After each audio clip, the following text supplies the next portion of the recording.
Notice, in accordance with the new copy regulations, this episode of Quoth the Raven is intended for ages 16 and up.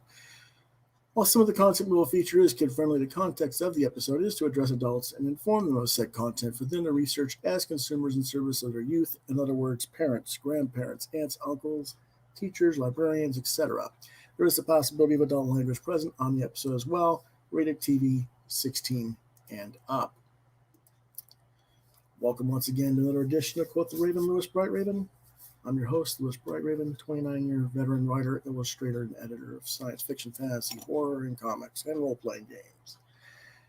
And tonight is Friday, May 28th, so it's Friday night genre talk, and we're talking about manga tonight.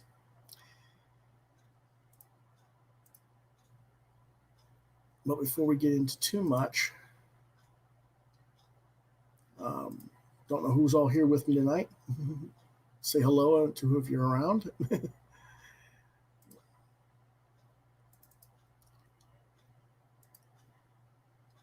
But it's been kind of a weird week. But I'm a little bit down from my first shot of vaccine. Got that yesterday. Not too bad. I mean, I'm feeling better than I was, but still got a sore arm. I guess it's going to last a few days. Mark Andrew Smith says hello. How you doing, Mark? At least I'm still here though, which is unfortunate. Which is fortunate for me, but unfortunately, it's not. We can't see the same for everyone. Recently, we lost a top name manga artist and writer, and we're going to do a quick mention of him.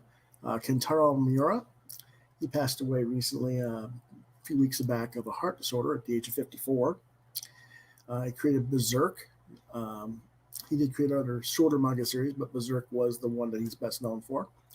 His first chapter was published in '89, and at the time of his death, there was over 40 volumes, and it's still incomplete.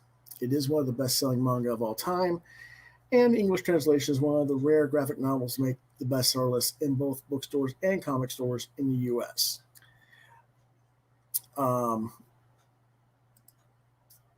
Yeah. Miura was born in Chiba City, Chiba Prefecture in Japan in 1966, and started drawing manga as a child. His first published work was as a Jujinshi. It's a fan comic that fans helped him get published in a magazine while he was still in high school. And then he became an assistant to Jaime no Ippo mangaka. And that would be George Morikawa at the age of 18, and later worked on Fist of the North Star co-creator Moranson as the artist for the manga Oro, which was published as King of Wolves by Dark Horse.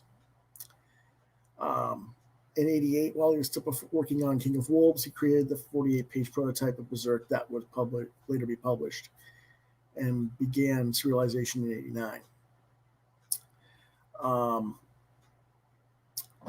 Berserk began serialization in '89 and has been ongoing ever since, although it did go on hiatus several times. Miura is also the creator of Japan and Gigantomachia, both of which were published in English by Dark Horse. Our condolences to the family and friends and fans of Miura. And yes, it has been stated, as Mark says, his assistants do plan to continue and finish it, assuming that the publisher agrees to do that. I think his lead assistant has gone on record as intending to finish the story. But that was sad news because, even though I'm not necessarily a huge fan of manga, anybody who dies that young and in the middle of the storyline, we don't get to actually see their finished story. It's always sad. Even if an assistant continues, it's not the same. But we'll see how that goes for fans of the Berserk storyline. Okay. We're going to go old school first and just kind of go alphabetical from old school to new, so to speak. Um, I guess. Some people ask me when did I start reading manga? I started reading manga. Well, hold on. Mark says he was working out for 30 years, but it was hyper detailed. Yes, his style is very detailed. I think we could tell that from his. Well, maybe not so much. You can't tell from the cover, but yeah, it's very detailed artwork. Um, a lot of the manga people that are actually good are very detailed artists. Um, and yeah, sometimes yeah, that's true. Some of the assistants or collaborators do carry the book and do a lot of the work in some cases. Um, we'll get into that a little bit later in the show. I think you can tell the differences between what the creator, conceptualist of the book versus the finished product. We'll talk about that. Well, let's go ahead and again, like I was saying, people ask me when I started reading manga. Around 88 or 89 is when I probably first started looking at manga. Um, maybe a little bit earlier. Uh, no earlier than 87. But I'm pretty sure it was 88 or 89. Um, a friend of mine opened up a pseudo comic store uh, adjacent or part of another store that had T-shirt, printed up T-shirts, and they were also a ice cream parlor of all things. And it was called Truly Yours. It's still there in Oscoda, Michigan. The comic part isn't, but the rest of it is. And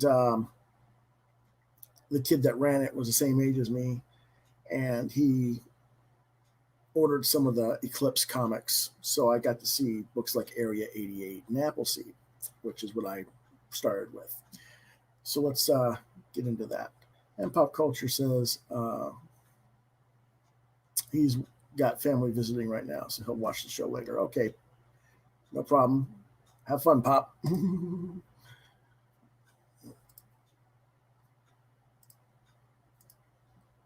And our first one is Appleseeds Volumes 1 through 3, $12.95 each.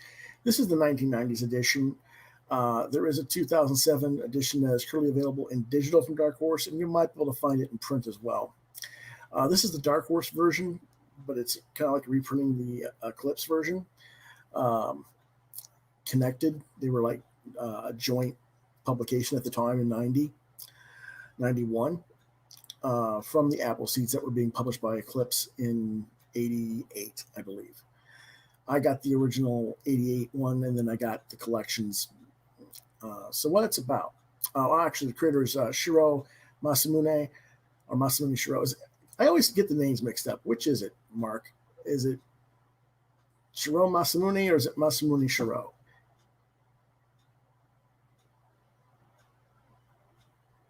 Let me look that up real quick so I get that right.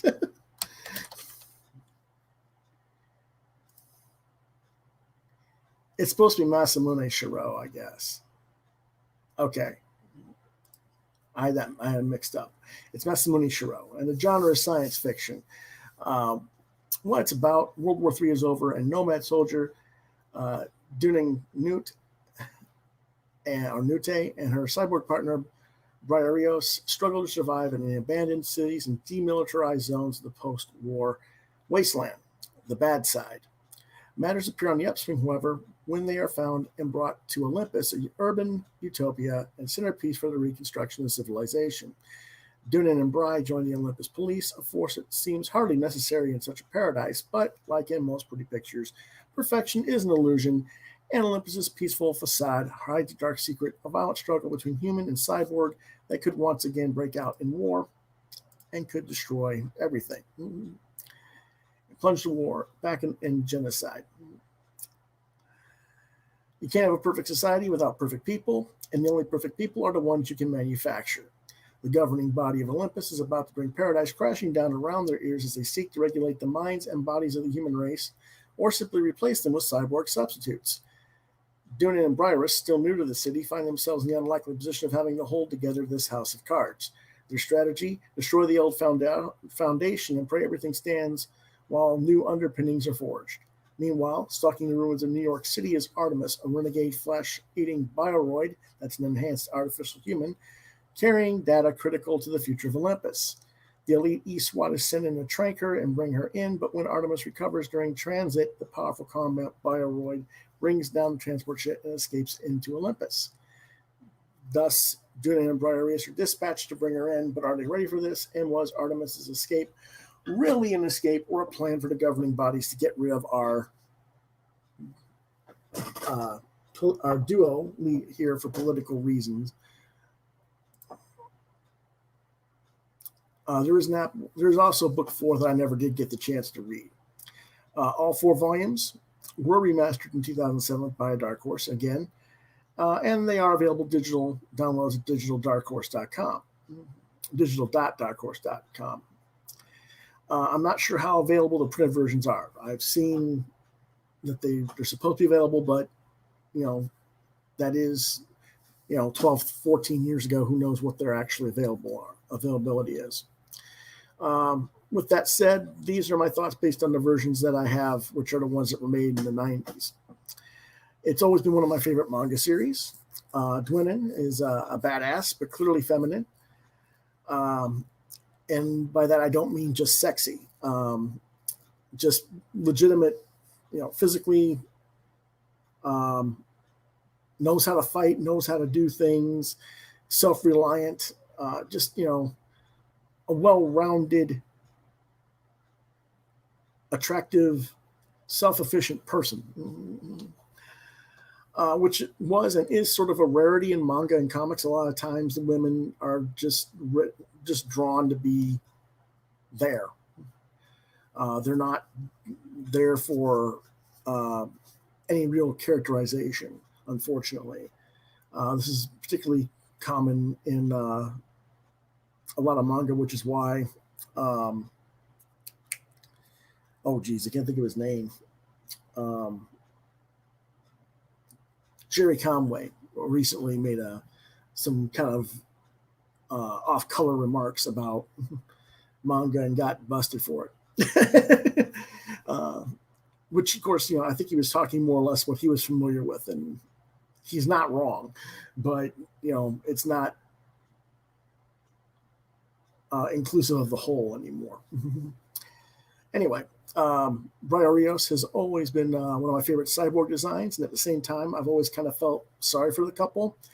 They were lovers when Bri was a human, and there's still a couple afterwards, but it's not easy when your lover is 80% machine. I also thought Shiro did amazingly well done political drama in the series. This would also be clear in his other seminal work, Ghost in the Shell. Appleseed received a Sayun Award, which is the Japanese equivalent to the Hugo Awards in America, for the best manga in '86. Much deserved.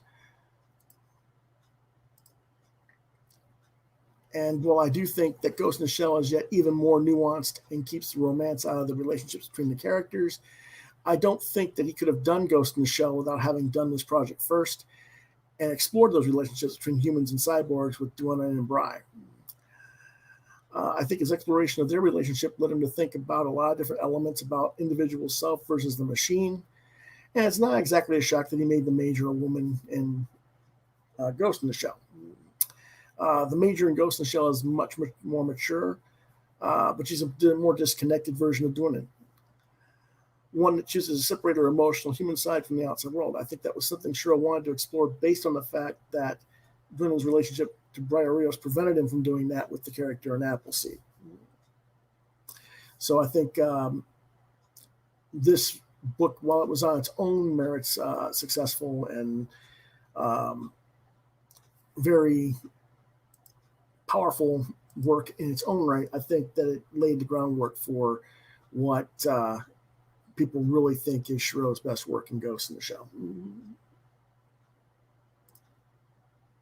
And I gave it a 4 out of 5.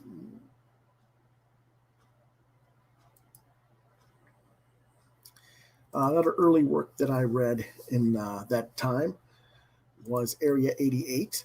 number 1 through 36, 87 to 89. Publisher was Viz Eclipse International. The creator was Karo Shintani. Genre is military drama and action series. It was released originally from 1979 to 1986 in Japan and from 87 to 89 in the US, but it was incomplete. They only shared about maybe a third of the overall story from what I understand. I only got the first 20 or so, and I got them as back issues. Unfortunately, I just didn't have access to them when they first came out. I got these probably around 91 or 92 was the first 20 I got out of a back issue, like quarter bin at a comic shop near my college. It just interested me because it was like all the fighter jet displays and all this stuff looked cool to me. I've always kind of enjoyed looking at that kind of artwork. And what it's about is the story of Shin Kazama, a brilliant Japanese pilot who was tricked into enlisting in the Foreign Legion Mercenary Air Force of the ambiguously Middle Eastern or North African Kingdom of Aslan sometime during the late 1970s, early 1980s. Aslan is in the middle of a bloody civil war between two brothers contending for the throne, and Shin and the other pilots at the titular airbase of Area 88 are at the front lines of the war, fighting to defend the existing government from the rebellion. The story starts with the arrival of Japanese photojournalist Go Rocky Matsugi at the isolated base. He's been pursuing rumors of a Japanese mercenary pilot and finds him along with some great photographs.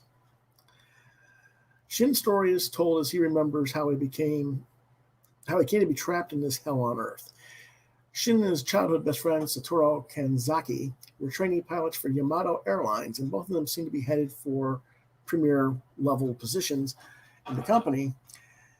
And Shin had even caught the eye of the beautiful daughter of the CEO of Yamato Airlines, Ryoko Tsugumo. But one day, while celebrating the end of a training trip to France, a jealous Kanzaki tricks a drunken Shin into signing a contract to join Aslan's military. He's picked up by recruiters the next morning, and now he is forced to risk his life every day in a war that means nothing to him, and he has only 3 ways out. 1, serve and survive the 3 years of his contract. 2, buy out the contract by earning $1.5 million from bounties of the targets he destroys, while also having to pay for all of his fuel, all of his ammunition, and any repairs to his fighter, including replacement fighters entirely more than once. As you can imagine, the costs of running any kind of air, a plane or replacing a plane is astronomical and kind of wipes you out from ever earning your $1.5 million. Or 3, he can desert the base and try to escape the wasteland desert on his own, knowing that if he's captured, he will be executed immediately for desertion. Meanwhile, back in Japan, Kanzaki begins courting Ryoko. That's the daughter in Shin's place. He also rises to the ranks of Yamato Airlines, eventually managing to acquire control from Ryoko's father through an underhanded business deal and stock purchased by proxies. Ryoko, by chance, sees a photo of Shin in a magazine that was from Rocky and embarks on a quest to find him. Kanzaki is determined to either stop Ryoko or ensure Shin's death because he wants Ryoko for himself, of course. Like I said, I got these in college, circa 91 or 92 in the quarter bins. It was one of the earliest manga to ever be translated for the American audience. And given when it came out originally, they were clearly aiming for an audience that dug the Tom Cruise film Top Gun. That being said, the story here is much more nuanced than Top Gun and is speaking not only about the affairs in the Middle East at that time,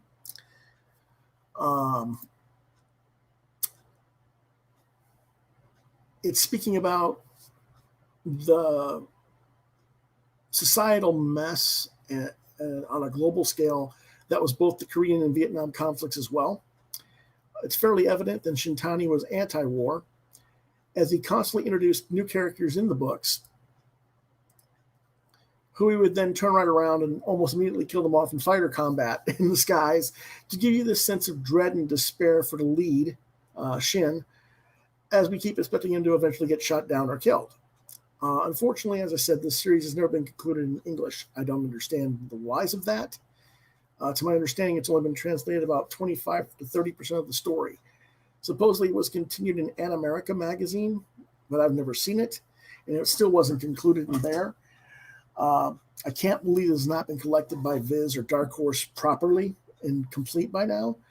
Don't know why, but it should be. Recommended for ages 16 and up because it is pretty heavy stuff in terms of the psychology of it. We're talking about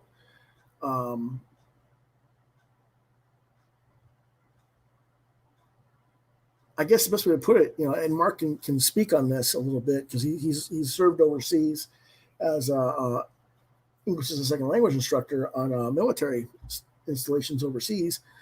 A lot of American soldiers that get sent overseas for these wars in the Middle East and these conflicts, you don't know what your next day is going to be. You don't know if you're going to live through this and get back home.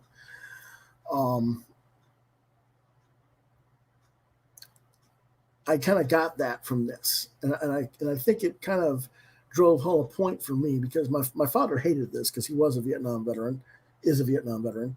He hated the book. I think it brought up too much memory for him. And my former best friend who went over to Riyadh during the first Gulf War in the early 90s came back, and he almost did a series called Sandstorm, which was going to be what it was like to be on the base at Riyadh with the because he was Air Force, and he would be the guy who handled all the bombs and set up all the stuff for the planes. Yeah, this book kind of spoke to him as well. But I think that's kind of why it got to me, was a guy that would be good for military people, or something that people could understand and relate to what was going on at that time. Anyway, I give it 4 out of 5 stars. I don't know if Mark's still watching or not, but if he is, you can always comment.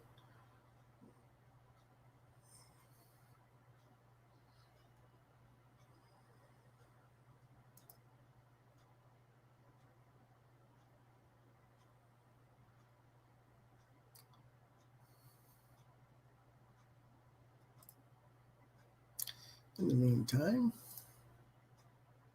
we'll go to our next one. And that is Death Note Black Edition Volume 1. This is the big, thick omnibus edition.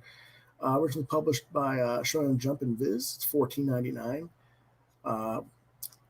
Writer is Tsugumi Oba, and artist is Takeshi Obata.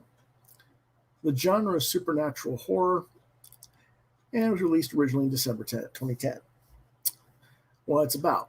Light Yagami is an ace student with great prospects, and he's bored out of his mind. And this tends to be a theme with a lot of these modern books, that the character's always bored. But anyway, all of this changes when he finds the Death Note, which is a notebook dropped by a rogue Shinigami death god. Any human whose name is written in the notebook dies. Now Light is vowed to use the power of the Death Note to rid the world of evil. But when criminals begin dropping dead, the authorities send the legendary detective L to track down the killer. With L hot on his heels, will Light lose sight of his noble goal, or possibly even his life? Or worse, will the Death Note turn him into the very thing he fights against?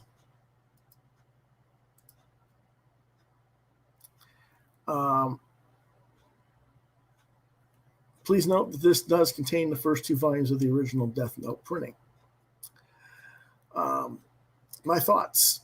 Light, I just like the name. I don't know why. Who names their kid Light? I don't know. Maybe it's just a literal translation. Maybe the guy's name is something else in the actual Japanese, and it's translated English as light. That could be, I don't know. I didn't look up the word, Japanese names to see if there was a name for that, but maybe I should have. But anyway, he's a typical timid, academically overachieving high school student who is bored, whose world is upturned after finding a Shinigami's death book. Now, as a person who was academically overachieving, I guess some people might have said I was timid. I don't know. I wasn't particularly outgoing in high school. Was I bored? Hell yeah. I still didn't. I don't know. It seemed one-dimensional a little bit there. Anyway, he sets about using the book to mold the world in his image, and joined by the book's owner, Ryok, which is a gothic sort of Edward Scissorhands-looking demon, in a way. That might be not the best description, but he has that kind of same binding costume that Johnny Depp wore, with the leather bound, like black mummy leather bound or something like that. Anyway, he begins to grasp the power of a god. Throughout the first volume, we see Light become a crime fighter, striking down those who have done wrong in his eyes. Watching the news almost 24/7, he builds up a repertoire of names, cleansing the world of their criminality. Believing that once the living realize that only the bad are being struck down, they will be forced to become good. And the story almost takes on a biblical stance in his presumptuousness.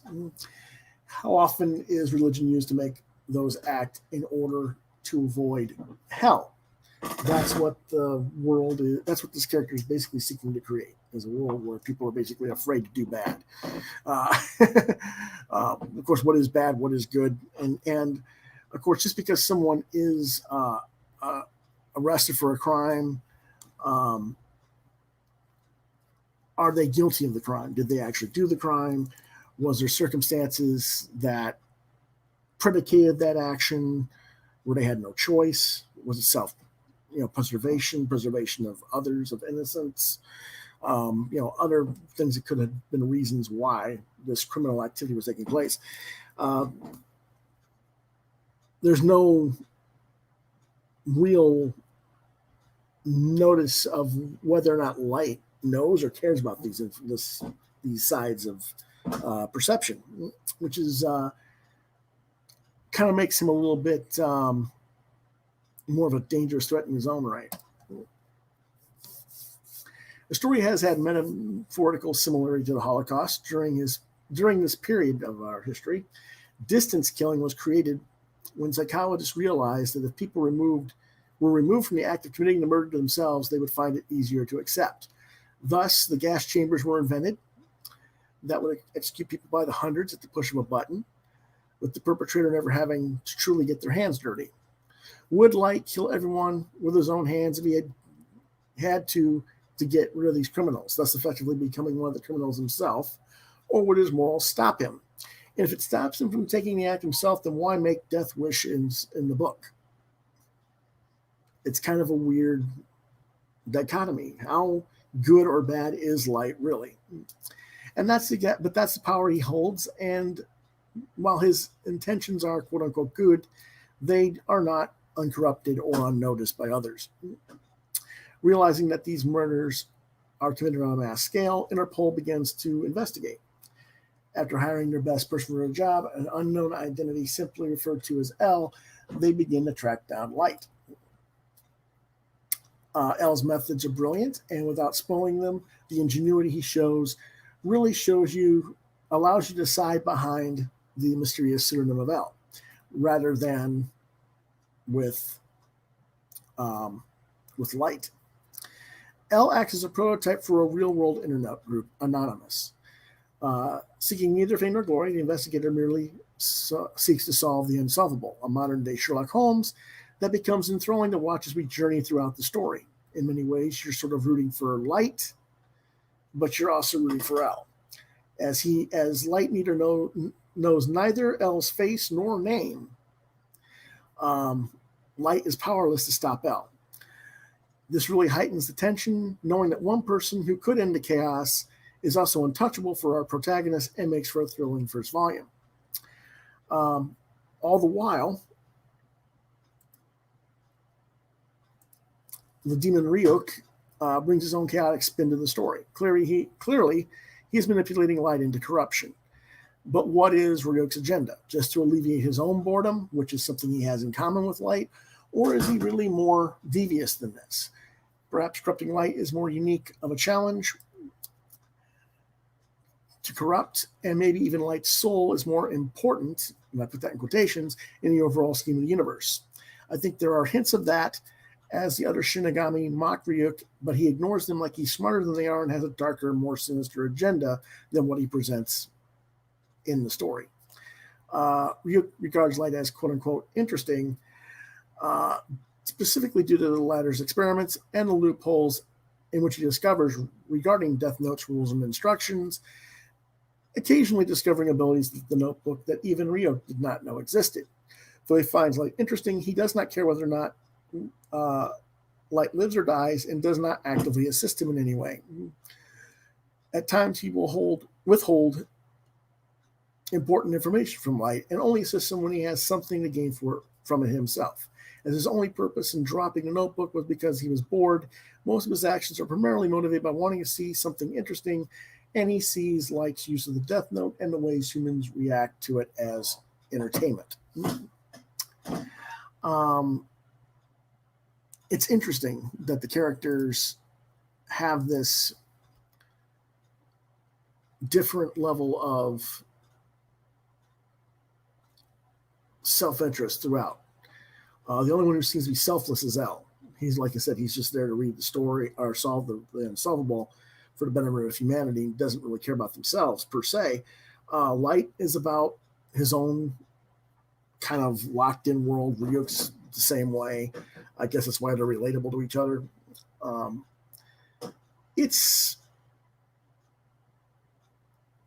think it'd be even more interesting if I watched it in the anime rather than just read the book. And I think a lot of these are that way with manga versus the anime.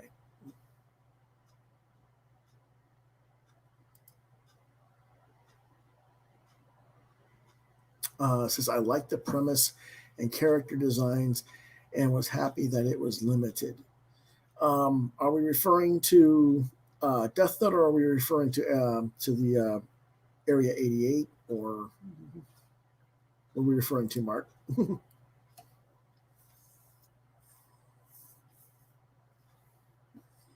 Just to make sure I know what he's talking about.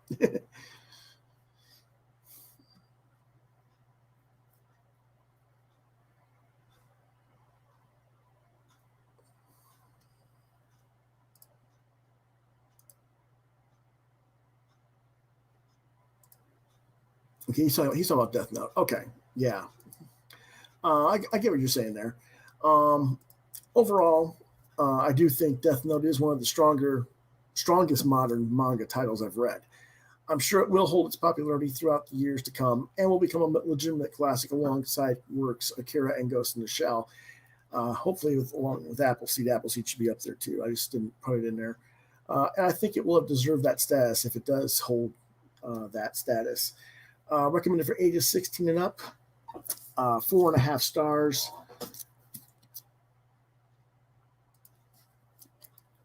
And you notice I haven't been showing a lot of the artwork. That's mostly because of the format of the books being published. But there's some of the artwork there for Death Note. I just pulled some stuff random here on a page. These are done in such a way that I'd probably break the spine if I tried to scan them. This is about halfway through the first volume. The art's nice.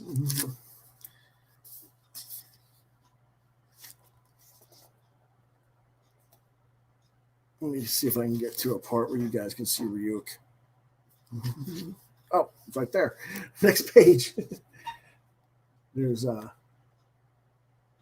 Ryuk kind of standing over or hovering over Light. like I said, it's kind of hard to tell with that, but it's like if you put them in the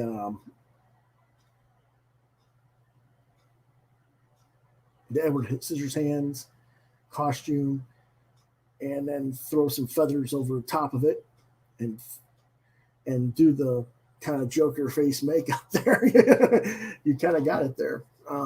You know, yeah.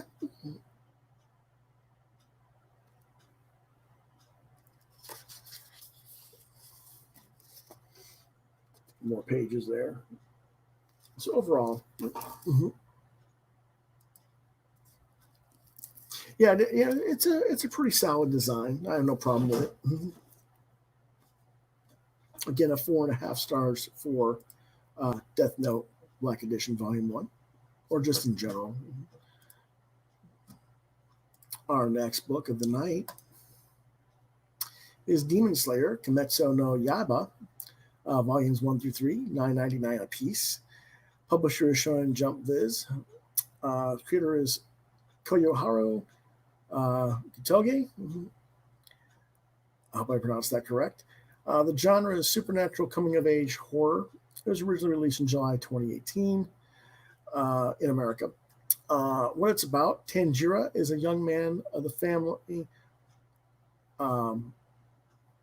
meaning he is the head male of the family, who works hard as a charcoal seller to try and care for his family after his father dies. Unfortunately, his family is murdered by demons while he's away, save for his sister Nezuko, who is now transformed into a demon herself. While trying to get his sister to medical aid, he initially thinks that bears attacked his family, and that's why, so he's trying to get her help. She awakens and attacks him, and a demon slayer named Giyu Tamaika appears and intends to end her, but Tanjiro insists Giyu spare her and that he will find a way to transform her back.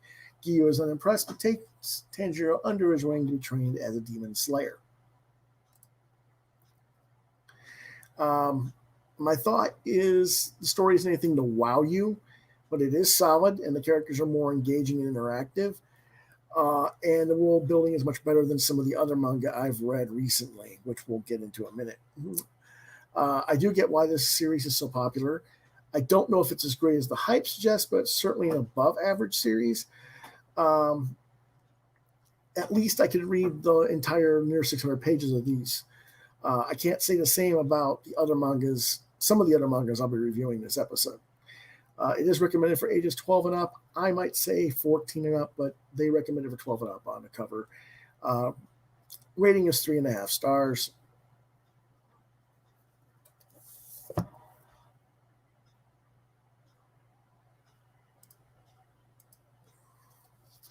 And here's number 1, and that is Tanjiro with his sister. He's trying to protect his sister with the katana before she feeds on anybody, I guess.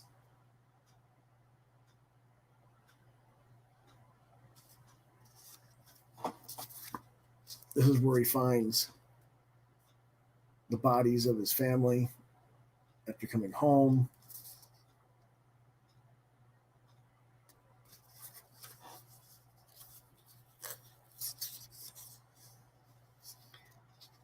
And he's carrying his sister.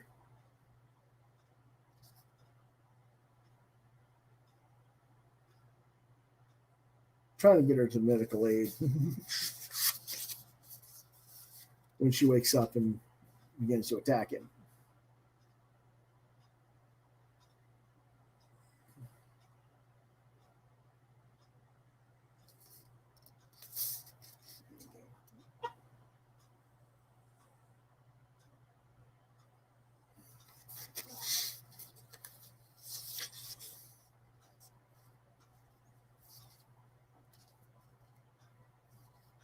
And he's basically trying to fight her off and get her to calm down, more or less. And he realizes that she's kind of a demon.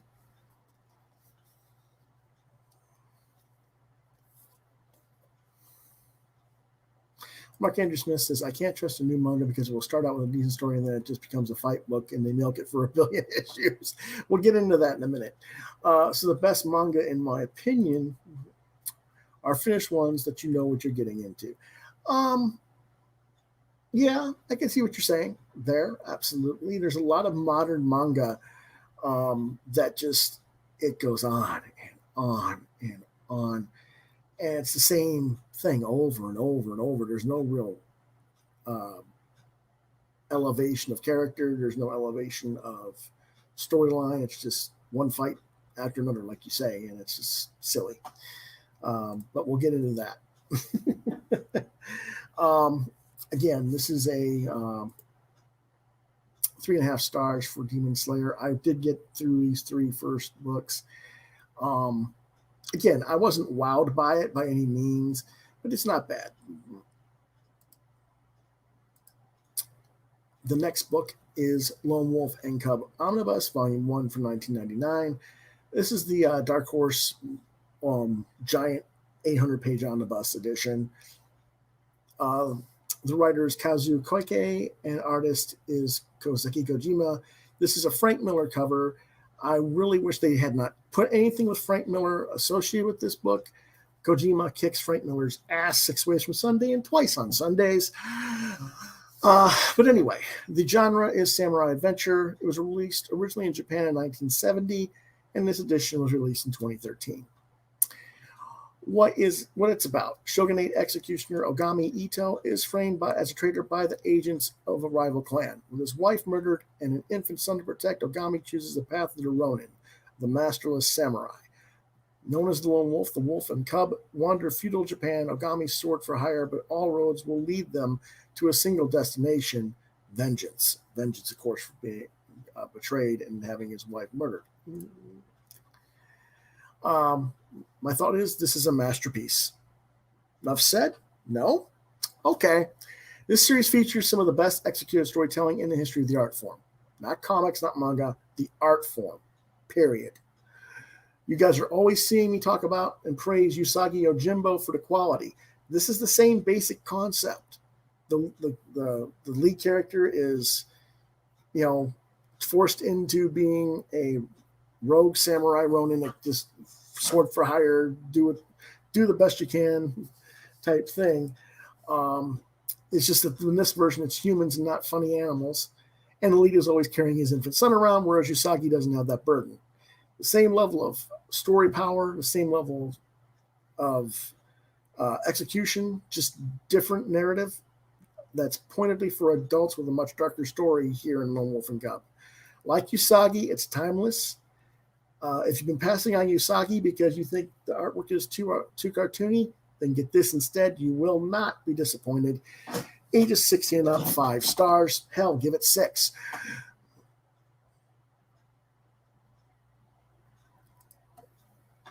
And we'll get into what Mark is saying here in a minute. There's Lone Wolf and Cub. As you can see, this is a huge monster book. I had 2 volumes. I took the second one back to the library, but this is like 787 pages.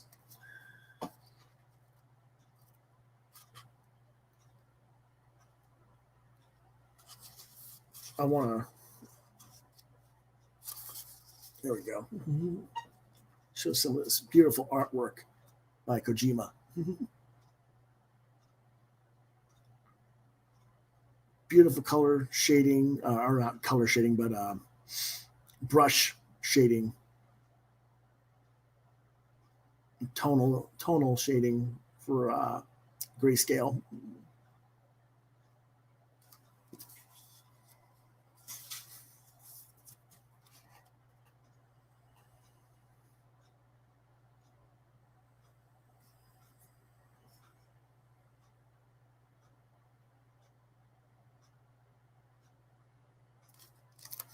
And keep in mind, this infant's seeing all this violence around him constantly.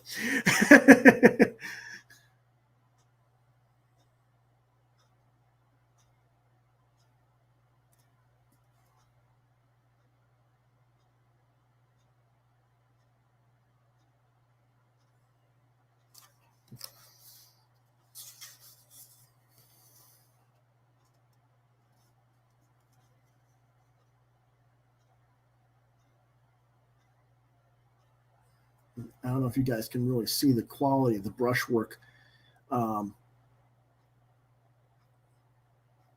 through the camera. I hope you can.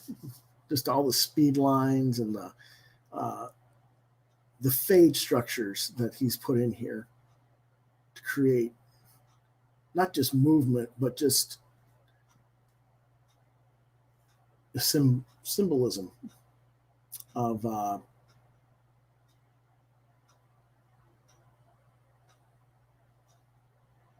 different things that are going on.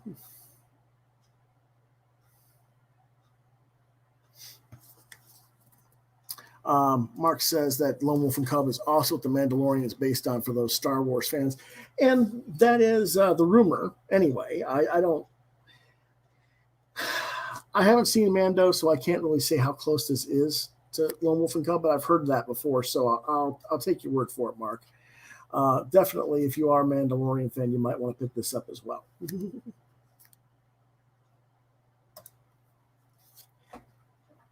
Now, as Mark was saying, he gets kind of tired of a lot of those um, stories that are just one fight book after another, after another, after another. He's talking about Dragon Ball, Bleach, One Piece, Fairy Tale. That's Naruto, not Marito, and more. And yeah, that's true. I'm not into that stuff either.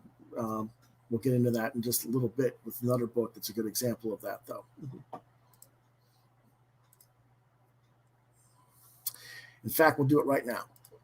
One Punch Man, volumes 1 and 2. Shonen Jump Viz, Writer 1, R.S. Yusuke Murata, Absurdist Superhero, released December 2012. Life gets pretty boring when you can beat the snot out of any villain with just one punch. Nothing about Saitama passes the eyeball test when it comes to superheroes, from his lifeless expression to his bald head to his unimpressive physique. However, this average-looking guy has a not-so-average problem. He just can't seem to find an opponent strong enough to take on. Every time a promising villain appears, he beats them with one punch. Can he finally find an opponent who can go toe-to-toe with him and give his life some meaning, or is he doomed to a life of boredom? You want to talk about a fight book? That's all this is. This is just fight after fight after fight.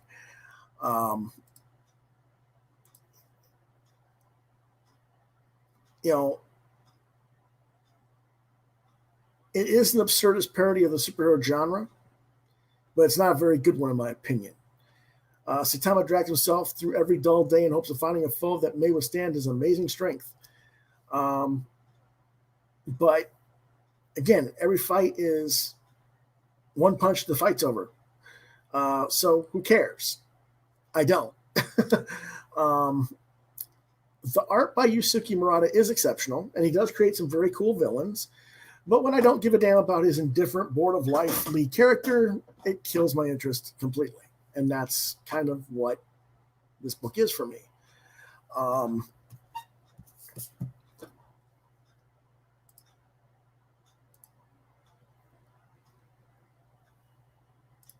Here's One Punch Man. I mean, the artwork is nice. I mean, this is actually very nice artwork. This is,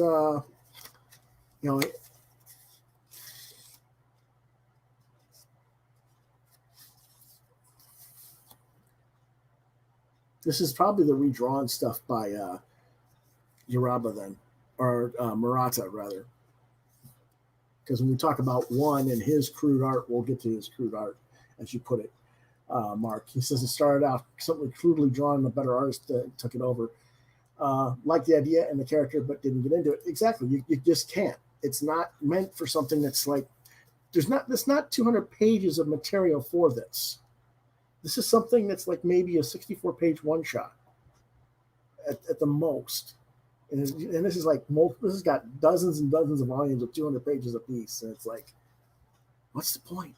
I don't know. There could be a lot more potential to it. There could be a lot more into Saitama as a character. Why is he so powerful, but why is he so bored? I mean, I'm so bored because I can beat up anybody.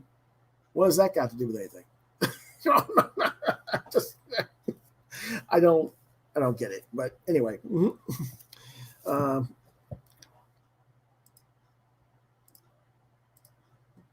like I say, it really killed my interest very quickly. I was pretty much done with this as far as reading it about 80 pages in, maybe out of the first 200 pages in volume one. And I skimmed through volume two just to get a general gist, but I just was not into this at all. It's not a bad manga. It just doesn't hold my interest as a middle-aged person who isn't impressed by disengaged, disaffected teenager who apparently can't get his shit together because no one's powerful enough to knock some sense into it. That's about the truth of it. Some readers like myself may find it to be dry and without any real content. And while that is a valid point of view, the point of the series is clearly a one-note overview of the absurdity of superheroes and superhero battles as a whole. And I get that.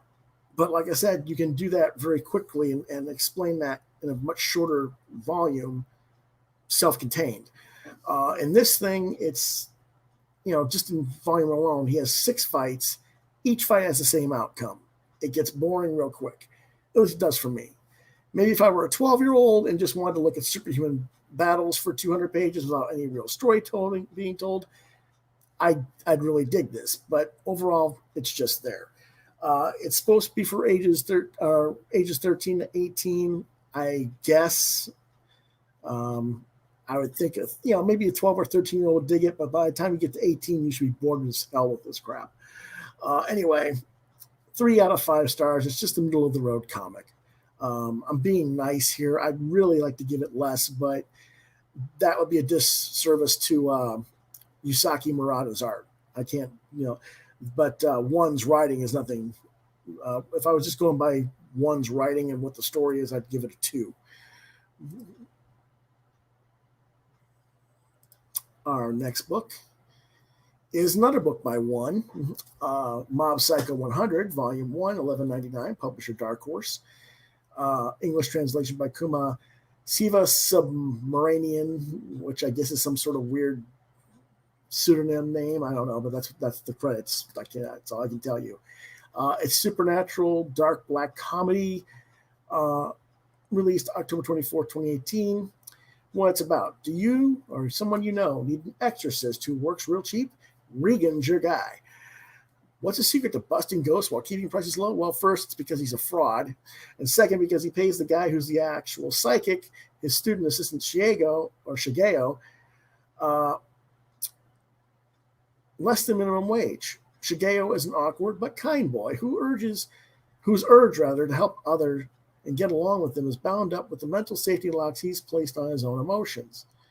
Regan knows he needs to exploit Shigeo to stay in business, yet for better or for worse, he's also his mentor and counselor. And Regan knows also that whenever the normally repressed kid's emotions levels reach 100, it may unleash more problems and psychic energy than either one of them can handle. Conceptually, this is very much similar to One Punch Man in the sense that Shigeo, aka Mob, is just as powerful as Saitama. It's just that he's psychic powers versus Saitama's physical power. Many of the same structures, both have calm men manipulating them in the storyline, though I think that the dynamic is better executed in this book than in One Punch Man. Both series seem to exist as an inversion of popular shonen tropes. In series such as Dragon Ball, Bleach, and Naruto, the hero must become stronger through a series of fights. Life is endless struggle that demands constant self-improvement. Both One Punch Man and Mob Psycho 100 start with that, being their hero being already the strongest one there is, and work from there. The key difference here is that the characterization is better. Shigeo doesn't bore me the way Saitama does. And as much of a jerk as Regan is, the relationship between the pair actually does drive the story forward, whereas Saitama was just a whiny brat of character that I had no affinity for whatsoever.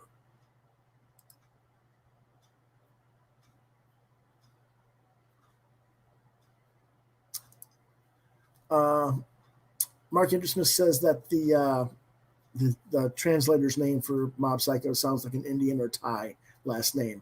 Okay. You would be more familiar with it than I, my friend, so I'll take your word for it on that. The dynamic between Regan and Shigeo. I sorry about inverting Lego the name on it's Shigeo. Is better than what I got out of One Punch Man and the relationships Saitama has with others. By better, I mean in the sense of the dynamics, not the healthiness of the relationship, because it's not healthy at all. The only real disappointment I had with Mob Psycho 100 per se is that when Shigeo does hit his 100 meter and needs to reset, and calm down and stuff, it's not nearly as disastrous a thing that we're led to believe it's going to be. And it happens way too early in the volume, about halfway through. This is drawn by one, and he's nowhere near as good of an artist as his collaborator on One Punch Man, Yasuki Murata. That having been said, I do think it's more of a pure vision of concept compared to OPM as well. I think maybe that's why it appeals to me a little bit more. I don't know. I also think that maybe because Shigo does get pushed through his 100 and then has to deal with the consequences, he doesn't really quite execute it fully, but he does seem to be trying to give the story more depth than what he did with One Punch. Let's take a quick look at the One Punch Man, or the Mob Psycho 100.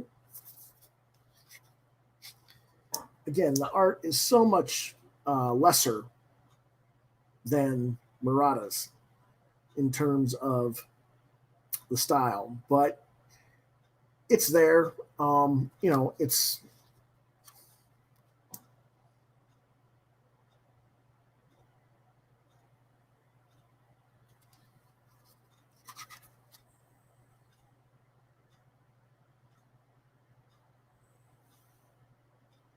and this is what I believe what you think what early One Punch Man was as well. Is that correct, Mark?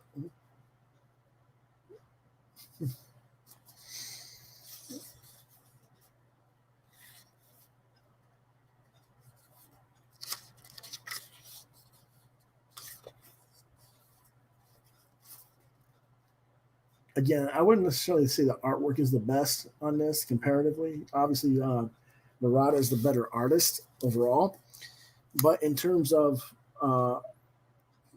pure vision of the writer, so to speak, I think this is a little bit more superior. I think that Murata goes so overboard with his art in One Punch Man that maybe there's some story context lost in between all the artwork and battle scenes. I don't know. Could be.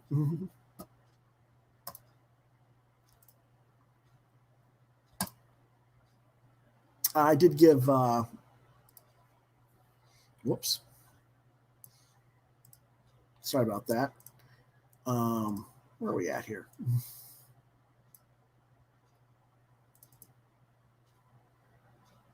Come on. Thank you. I gave Mob Psycho 100 3.5 for the story more so than the art. I kind of wish that Mob Psycho 100 would get redrawn by Murata, because I think maybe if it's like the better story with the better art. It's kind of a weird thing there, but that's how it is. Next book is Soulless, volumes 1 and 2 from Yen Press, $12.99 each. The writer's Gail Carriger. It was a New York Times bestseller. I don't know why, but artists are Rem and Priscilla Hamby in the second volume. The genre is supernatural mystery / comedy, maybe. Kind of a weird pseudo-romance crap going on in there, too. It was released in 2012. And what it's about, the life of a spinster in Victorian London isn't an easy one on the best days, but such a life becomes infinitely more complicated when a said spinster is soulless. In other words, they have a preternatural ability of bridging the gap between the natural and supernatural worlds. Enter Miss Alexa Terabati. She has this unique distinction, and when she is assailed at a formal gathering by a vampire, an encounter that results in the death of the half-starved creature, her circumstances become exponentially more complicated. Now caught up in an intrigue with life or death stakes, she must rely on all of her talents to outmatch and outwit the forces conspiring against her, but it may be the man who has caught her eye, Lord Conall Macon, and their budding flirtation that is what truly drives her to her wit's end. My thought is, been there, done that. It's Buffy Summers meets Anita Blake meets Jane Austen. Seeing as how I got sick of the Anita Blake sexual shenanigans, both flirtation and actual sex, ages ago, and I've never remotely given a damn about Jane Austen, I couldn't get into this series at all. I'm not saying it's bad. It's just not anything I'm currently interested in reading. Maybe 20 years ago, 30 years ago, when I was in my 20s, early 20s, this might have intrigued me, but I'm 49 and it's a yawn fest. Rem is a very respectable enough artist. I hope they find something more interesting to adapt when this series concludes. It's recommended for 17 and up due to all the sexuality involved.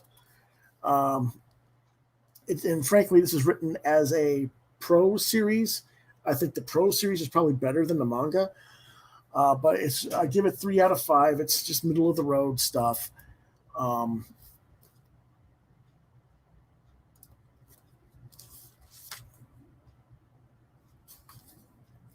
don't know why, but they start off in color. You know, first thing you do, show that woman with big chits in bed. You know. Next thing you know, she's in her full costume, full dressed out. You know, like 6 pages, and next thing you know, it's cut to black and white. I kind of like this would be a lot better if it was full color all the way through. If you're going to do color at all, do it full color. Don't do it like the first 5 or 6 pages and then cut to black and white, please.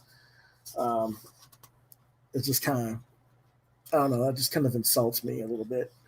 I'd rather just you did it all in black and white or all in color. Again, the art is nice for what it is. You know, it's well done.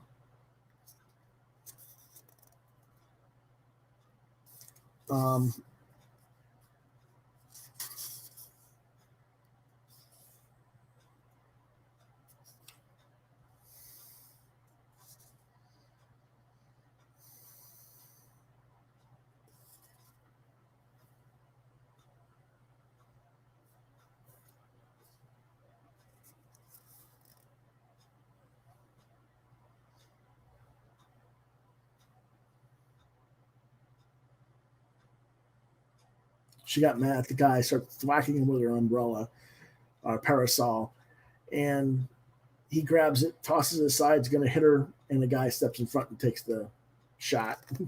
But it's kind of a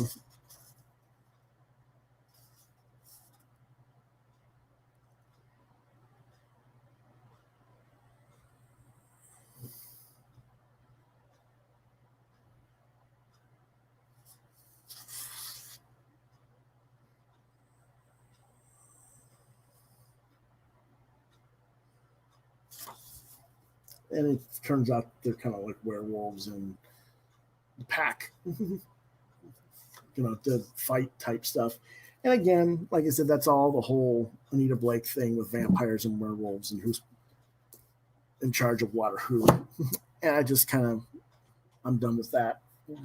I got tired of that years and years ago. So, I mean, it might be appealing to, you know, teenagers or early 20 somethings, but not for me. Sorry. Oops. And unfortunately, that is all we have as far as the stuff to be reviewed today. I didn't get to read everything I wanted to read, but next week on Thursday, next week Thursday, we'll continue this discussion and finish up the stuff I didn't get to read, which will be Planetes, Volume 1 by Makoto Yukimura, pardon me.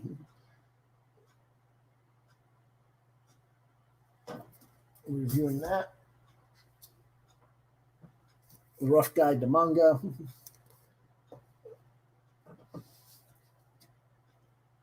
Manga Masters of the Art, which is biographies on different artists over the years.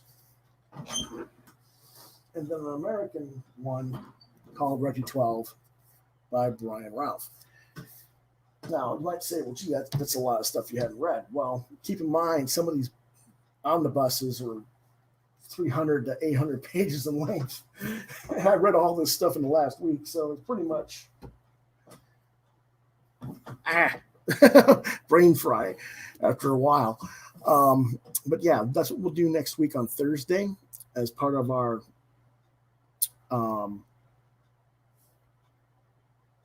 roundtable discussion type day. We'll finish that up and we'll talk about previews.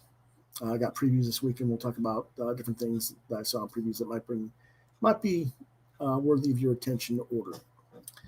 So that pretty much concludes tonight. Kind of a short show in a way, but it is what it is. Tomorrow night, or not tomorrow night, but tomorrow afternoon, rather, around 1 p.m., starting around 12 noon or 1 p.m. Eastern Standard Time, we'll have our live draw session. In the meantime, if you want to order a copy of Wingman, Pop comes in and says, hey there, Reggie 12 looks good. Yeah, we'll talk about that next week. In the meantime, if you want to order a copy of my art book, Wingman, The Art of Lewis Bright Raven, Volume 1, you can order that from me directly at via PayPal. We'll get to that in a minute. It's a 48-page black and white book that originally was released in July 2011. Has basically a historical retrospective on my career from 1986 to 2011 when it was released. And it has over 50 images dating back to the mid-1980s. It's $9.95 plus shipping and handling for the regular edition, and the personalized sketches, $15 plus shipping and handling. So say $20 and $25. That's how much the shipping runs, unfortunately. That's in the continental U.S. To order, PayPal to Quoth the Raven LBR72@gmail.com, subject Wingman book. Taking orders, have been since May 1st, and sketch orders can be drawn live on Quoth the Raven during a live draw, if you're interested.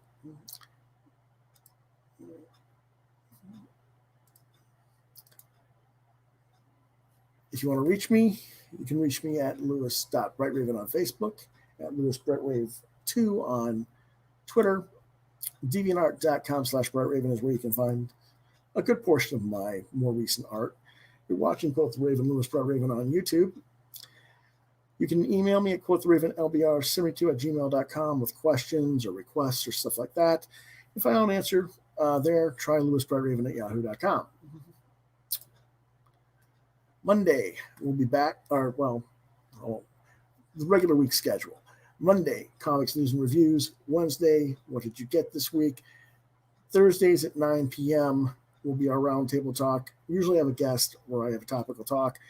I'm going to try to have our guests on. Not sure yet, but no matter what the case may be, we're going to finish up with those mangas, and we're going to talk about what's in previews catalog this upcoming Thursday. And then this upcoming Friday, I'll be reviewing 3 movies for genre night. I'm reviewing 2 movies and 1 TV series. There we go.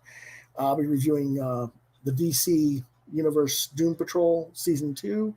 Probably do a little bit of an overview of Season 1 as well, but we're going to mostly focus on Season 2. The Justice Society movie that just came out on DVD, animated, and I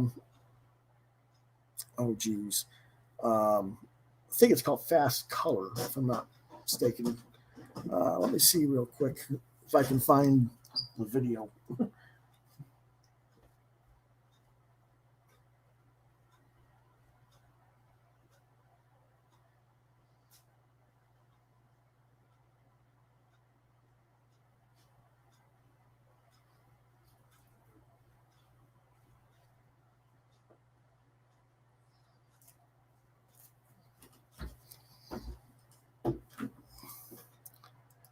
Okay, now, yes, this is the Fast Color piece. Got this from my local library. It's a science fiction superhero type storyline, dystopian, where certain women who just happen to be black, but it's women, who have certain powers are being kind of chased or wanted by the government and stuff. We also have the Justice Society World War II. That's what I was trying to think of. Watch that for next week. And finally, the Doom Patrol Season 2. Again, we will probably talk about Season 1 as well, just briefly to get an overview, but definitely get the focus on Season 2.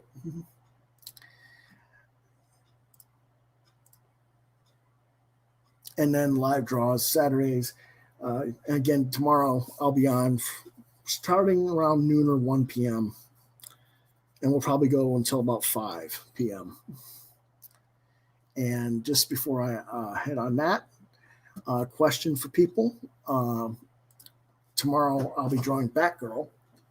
And I've got the rough done, but it can be altered.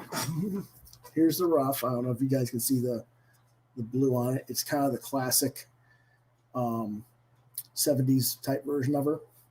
But I can also change it and make it more the DC 52, the purplish suit with the zippers and stuff. So which one do you want? Do you want the classic or the more modern? Let me know. Because that's what I'm drawing tomorrow for. That's one of the things I'm drawing for tomorrow.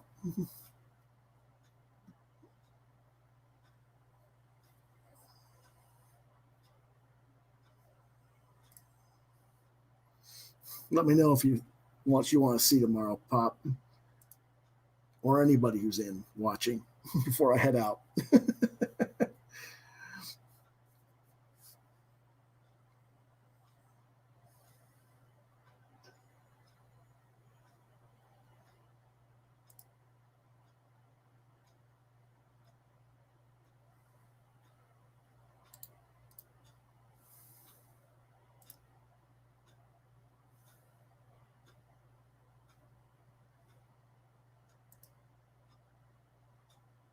Nobody's just saying have a good night. So I guess nobody cares. It's okay. Cool. I'll draw whatever we come up with tomorrow. All righty, man. Thank you all for watching. And you can watch, for those of you who came at the end, can watch the review shortly when it comes back on the replay. We'll see you guys tomorrow, sometime around noon or 1 o'clock p.m.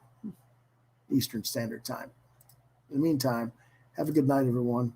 And we'll see you next time.